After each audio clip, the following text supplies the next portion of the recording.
Good morning, Teresa Joyce. We are so happy to have you on this interview. How are you today? I'm very good, thank you, Rebecca. You too? Wonderful. And you are with us today clear from England, correct? That's right, Bristol in England.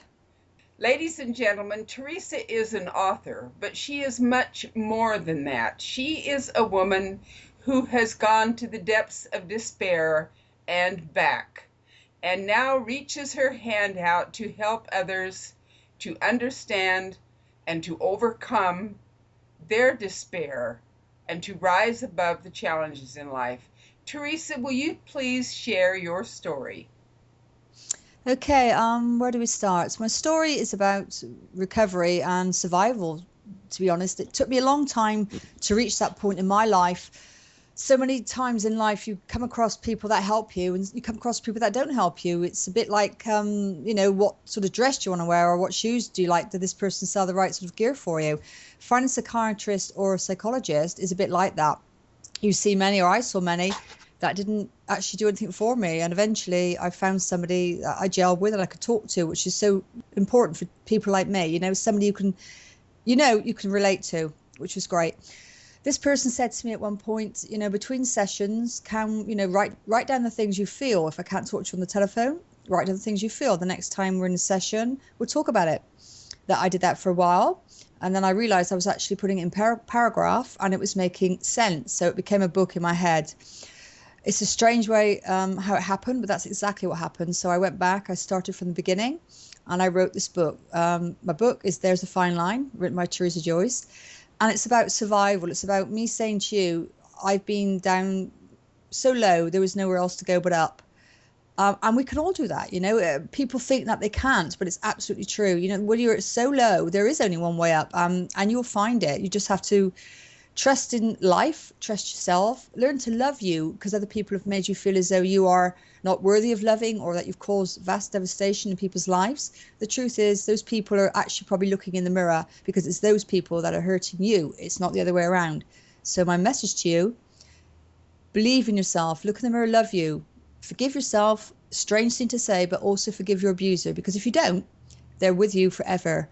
It's a hard one to do. It's extremely difficult for me, but that's the one out there. If you ask me anything to sort of say to your listeners, the biggest thing to actually put in your life is to say, okay, you did this to me, but I forgive you. And I'm now moving on with my life and I'm leaving you where you belong in the past.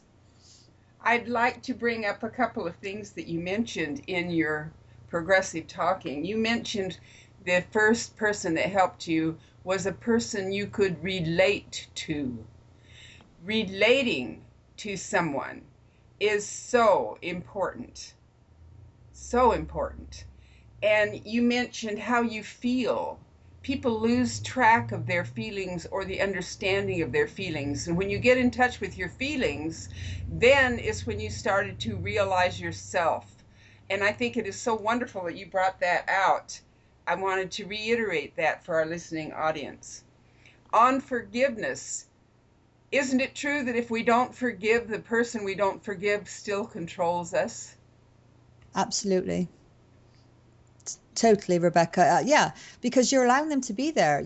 If you don't close a chapter of your life, then you can't move on to another one. I mean, what do you do? This abusive situation, this person who destroyed your life, you can't keep dragging them along by the scruff of the neck, because if you do that, then they'll never go. You don't let them go.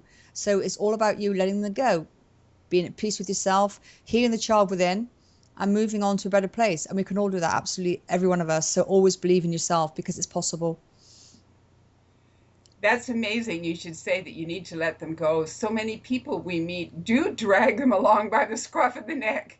I've met people that are way up in their 50s that are still so angry with their parents, and their parents have been dead for years, and the parents aren't there anymore, but they're still being controlled by their pain and their anger of yesteryear. It is wonderful that you brought that out. What other choices and experiences can you express to our listening audience that might help them? That's a big ask because there's so many questions. I mean, I do an awful lot of work on my website, which is teresajoyce.com. Today I put a new article up there saying why? And, I've been asked this question so many times. Someone's actually come onto my website a few times now, the same person, saying, why do you not let this go? I personally have let this go, but I'm trying to help others to do that as well. So why? So I decided to answer his why. And that's out there for anyone to read. But there is no why. Why don't you let the past drop? In my own life, there was so many things that happened to me. It wasn't just one episode. It was my childhood abuse, followed me into adulthood. My mother was taken from me because of things that should have been done in hospital that weren't. I had an accident. I could no longer work. So when I ask why, and I'm talking to your listeners about this, why, there's too many whys. Where do you put the proportion of blame? Where do you start and stop one to the other? You can't. So you just have to lump that all together and say, that's done. That is absolutely done. From now on, I got my life back. And you need to find your self-worth, because it's so important. It's ripped away from you from people that should never have done that. You've got to stand up and say, no, you're not doing this to me anymore. So what would I say to your listeners that really means something? It's about, recovery. It's about forgiveness, and it's about loving yourself. It's about being able to look in the mirror and say, you're a good person. You didn't do this. It was done to you. I think it's also important for people to understand that there's a huge, huge difference in not letting go and hanging on to it. That's one thing. And then the other thing is, when we experience difficulties and pain and we overcome them, we can use that same experience to help people overcome their pain. And that is what you were doing. And there's a big difference. To not talk about it and not admit you overcame it is not necessarily letting go. It can be. But letting go means to not let it control you anymore. It doesn't mean not to use it for the advancement of yourself and others. You are the strength you are today because and in spite of what you went through. And using it to help others heal is wonderful. It's not a negative. No, negatives are no longer in my life, Rebecca. Negatives, we all have bad days, where the washing machine broke down or something, or, the dog came in with muddy feet. That's life.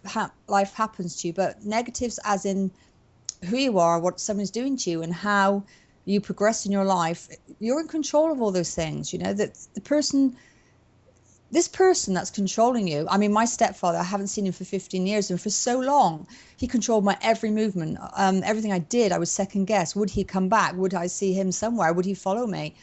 And it ruled my life absolutely totally. I lost a relationship because of that, because I couldn't deal with the episodes in my mental health and the episodes that happened to me in my life. And that was a big sort of, wake-up call. When do you stop? When do you stop and say, no, I'm taking me back? And that's what I did. I took me back. And anyone out there can do that. It's strange to say, because people say, sometimes I say this and people say, I don't understand what you're saying. And I say to them, love yourself, heal the child within. And they say, well, what child? But we all have that child. That we may be an adult, we still have that child. Rebecca, I've listened to you on YouTube, and I've looked at your videos and things like that. And you're a fantastic emissary for everything you do. I'm just trying to be there too. I'm trying to put my hand out and saying, I'm one of these other people that are there if you want to reach out to me, because you come to my website, leave me a comment, email, I will always come back to you and answer that question.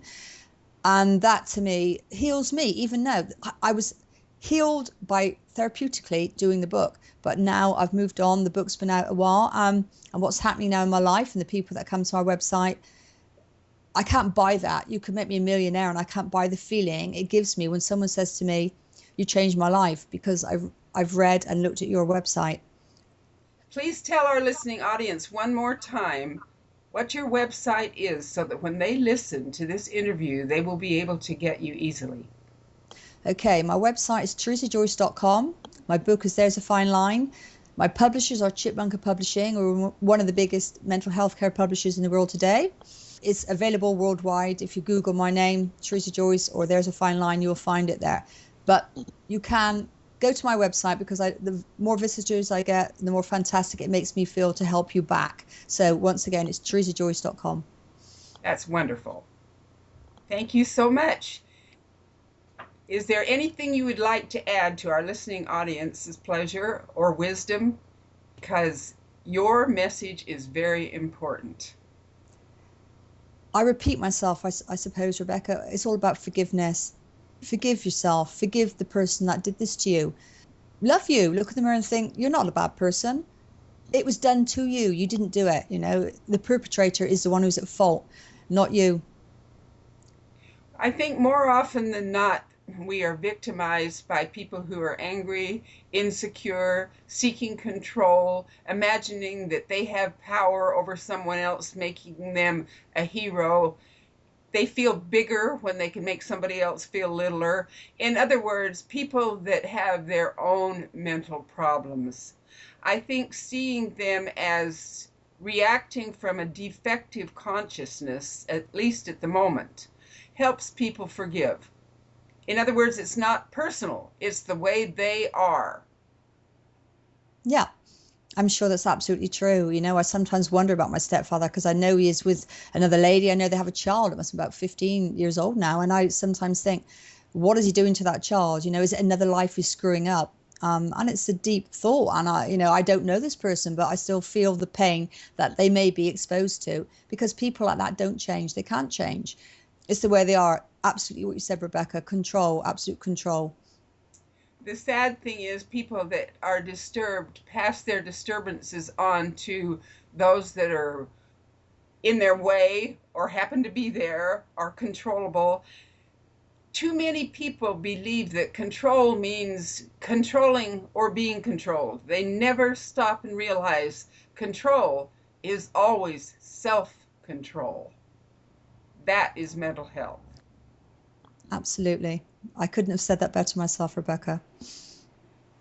We want to thank you for sharing your wisdom, your experience, your compassion, and your kindness with everyone listening today and everyone that tunes in or logs on to your website.